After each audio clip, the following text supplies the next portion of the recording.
Taksi 312 жамаатына чоң рахмат сиздердин ушунча колдоп келгениңизге. Баардык кыргыздармен сиздердин ушундай биякта ушунча чоң рахмат баардык элге. Чоң рахмат сиздерге. Баарыбыз бөтөн жерде жүрөбүз, бизге жардам бербесек мындайда.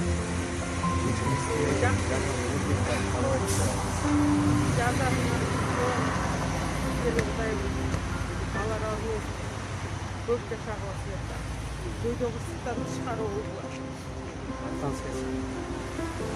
Аман есен сөз жетті соң. Енді қолдан келген жардамымыз Алла разы болсындар. 312 жамаатынан кішкене болса да, аз болса да көп қолдан келген жардам.